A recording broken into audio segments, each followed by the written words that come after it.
And the only thing that it is, and remember this, Kerry, it's very important that they pay a lot of attention to those parallel lives, and that sort of brings me back to my mower.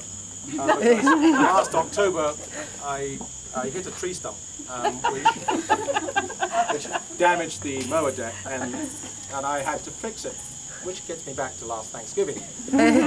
Because I was out there in the garage on the Friday of Thanksgiving weekend, sort of half under the tractor, lying on the floor, when I became aware of the fact that Kerry's feet were very close to my nose.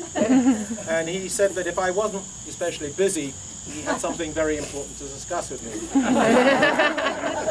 Given the relationship of my nose to his feet, I said yes, I probably would crawl out from under the tractor.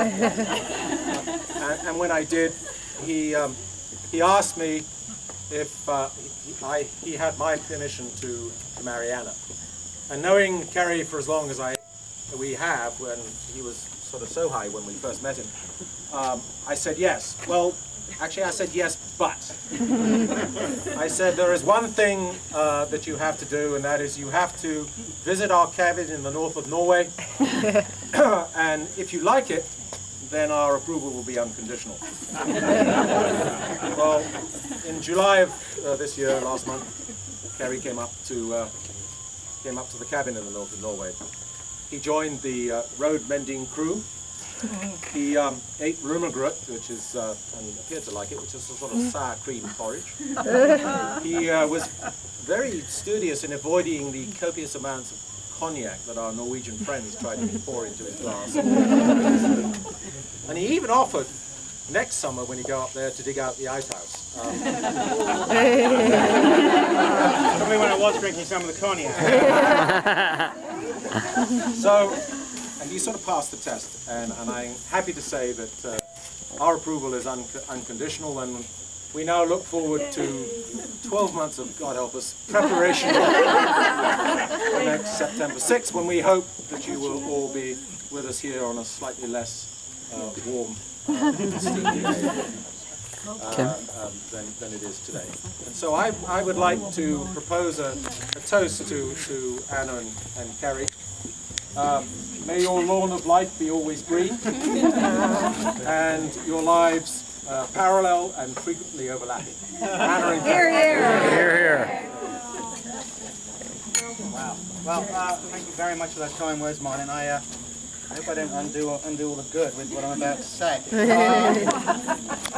Well, I'd like to start with a few thank yous, sort of Oscar style, but I'll do my best to get myself out of here before the music starts playing and the floor manager rushes me along. First of all, I'd like to thank all of you so much again for coming. It means an awful lot to both of us.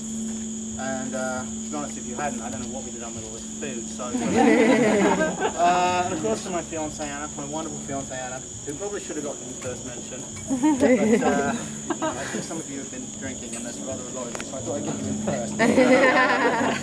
But I'll tell you what, I am crazy about her. It's the best thing that's ever happened to me. It's been a fantastic 5 years today, and I can't wait for the rest. But hopefully there won't be too many nasty surprises ahead. As someone said, behind every great man, there is a surprise. I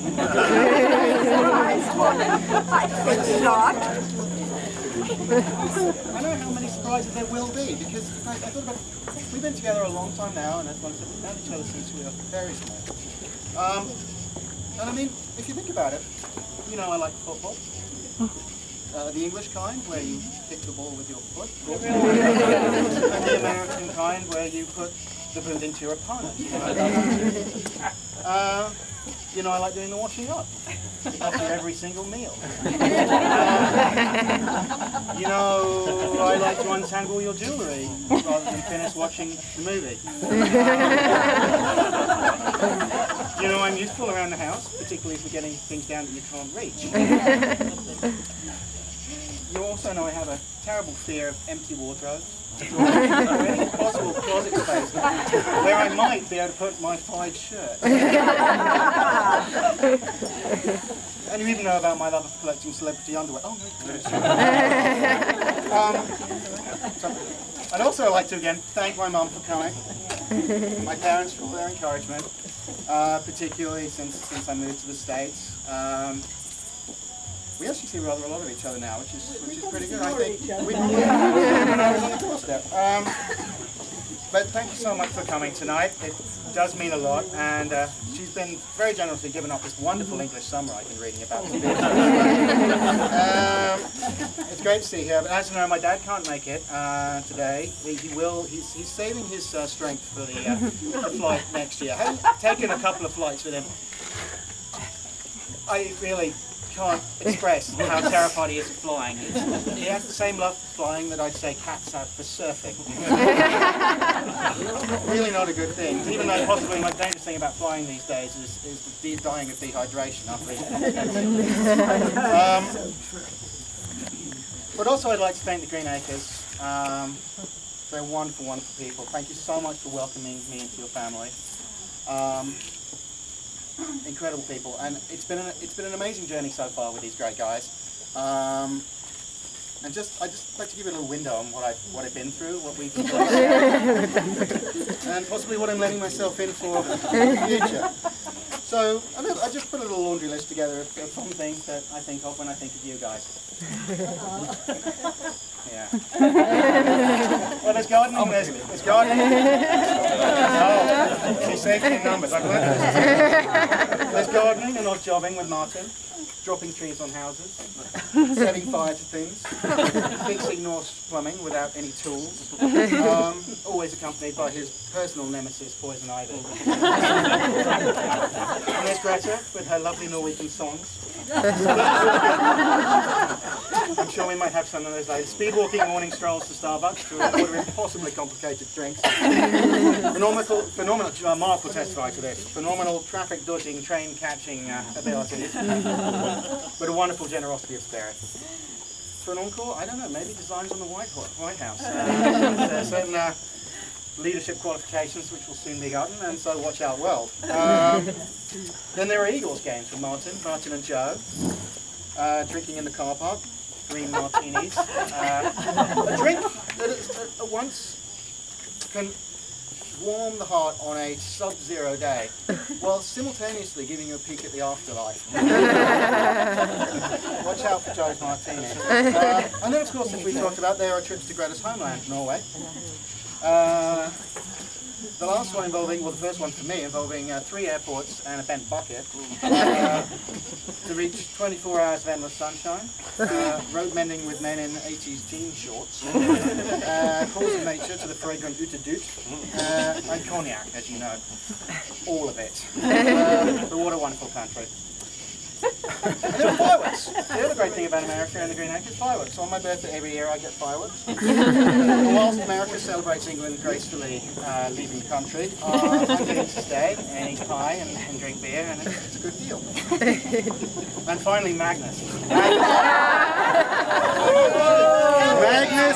Greenacre and his many adventures. Daring do, which I would love to share with you, but unfortunately the statute of limitations isn't quite fast. So, I might save that for the encore. Got a Spartan. But it's never dull. It's always been a pleasure, and I'm sure you're all great. They're fantastic people. And I'd like to raise a glass and thank the Green Acres for welcoming me again into their family, for not having me deported when I asked for your daughter's hand. And for this wonderful party. So if you'll all join me to the Green Acres. Green Acres. Here, here. Talk about yourself. Now you'll be very pleased to know that we can go back inside, and if you to the air conditioning, and if you walk in that general direction, you will find dinner around the dining table.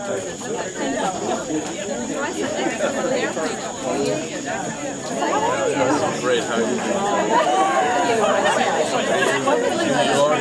you doing?